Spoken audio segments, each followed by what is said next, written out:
Bismillahirrahmanirrahim. Saygılı Müslümanlar, aziz kardeşlerim, hepinize hayırlı mübarek olsun. Türkiye'deki 8. Avrasya Şurası'nın toplantısı çok hayırlı ve mübarek oldu. Güzel bir neticelerle ana vatanımıza döndük. Avrasya Şurası'nın toplantısı ve mevzusu bütün Orta Asya'daki Müslümanların memleketlerindeki problemlerin ve dini alanında nasıl ibadetleri ve hayatları, yaşamlara uğrunda geçmektedir. Ve bayram hususunda çok ciddi bir çalışmalar ve konuşmalar bütün Orta Asya'daki olan Müslümanların birlik beraberliğinin bir günde bayram yapmalarının ve bir günde orazaların başlamaları bu hususta çok güzel bir kararlar alınmıştır.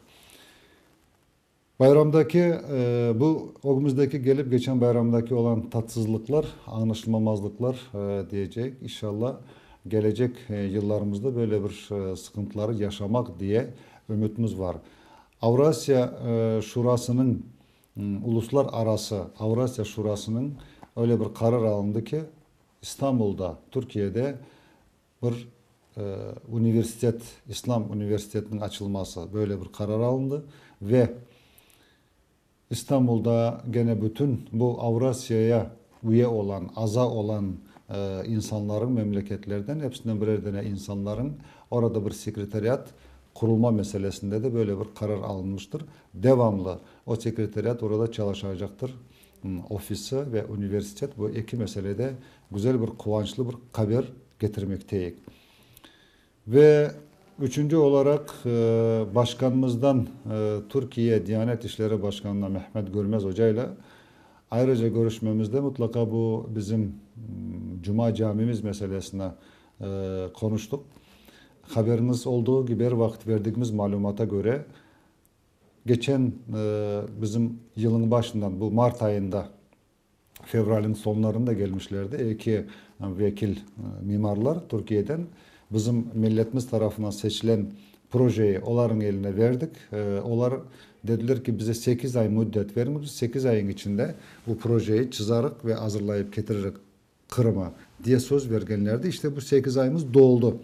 Biz de aynı ben bu sualleri Diyanet İşleri Başkanı'na Mehmet Görmez Hoca'ya verdiğimizde dedi ki mutlaka hazır, az vakitte Kırım'a gelecekler mimarlar. Ondan sonra bu mesele mutlaka çözülecektir. Artık sonuna gelmiştir projenin çizilmesi ve çizilmesi. Dekabr'ın birinci haftası ya ikinci haftasına bekleyip inşallah oradan gelen mimarlar burada bu meseleyi gene Cuma camimizin toprağının üstüne gene bunu bakacaklar, yerleştirecekler ve buradaki o proje hazır olduktan sonra buradaki çalışmalar olacaktır ve inşallah Mehmet Görmez'in de sonki bir bizler için sözlü güzel bir selamı oldu milletimize.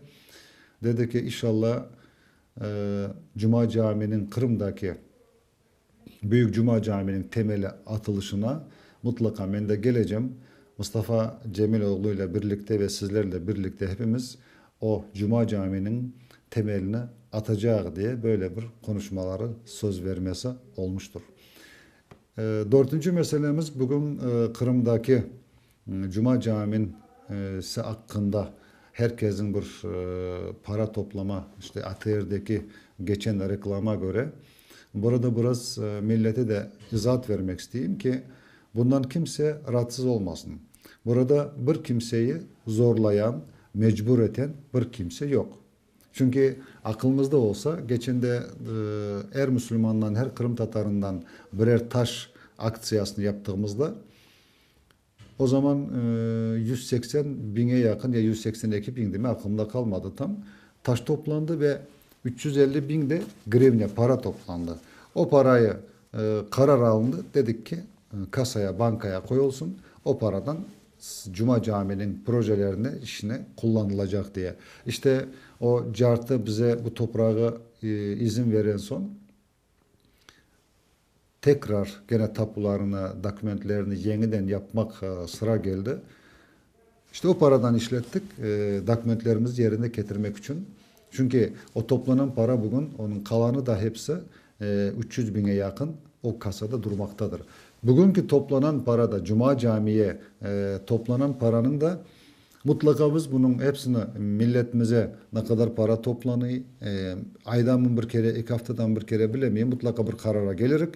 Milletimize bunun haberini verecek. Çünkü ama bilsinler ki millet buna çok şüphe etmesin. Bugün camiyi kuracak, Türkiye buna söz vergendir. Parası da hazır, projesi de işte dekabrın ya birinci ya ikinci haftasına gelecek. Projeyi de getirecekler mimarlar. İnşallah bu hayırlı bir iş olacaktır diye Allah'tan bekleyik ve millet de buna rahat olsun, hiçbir tereddüt etmesin. Para vermek isteyen insanlara herkes gönlünden koptuğunu verebilir. Onun için hiçbir türlü şüphe yok ve kimse tereddüt etmesin. O paradan yarın Türkler camiyi kurmaya başladıklarından son derlerse biz bu camiyi temelinden bitmesine kadar, anahtarına kadar biz kuracağız. Siz bunda paranızı koşmanız, kendi paranızı başka camilerinize, medreselerinize ya niye bilmem işletirsiniz derler mi? Demezler. O da onlara aittir. Onu kuracak Türkiye tarafı bunu söyleyecektir. Eğer derlerse siz bu paraya, bu camiye bu parayı koşmanız derlerse ey Allah koşmadık. O millet hiçbir türlü tereddüt edecek bir şeyimiz yoktur. Allah hepinize razı olsun. Sağ olunuz, var olunuz.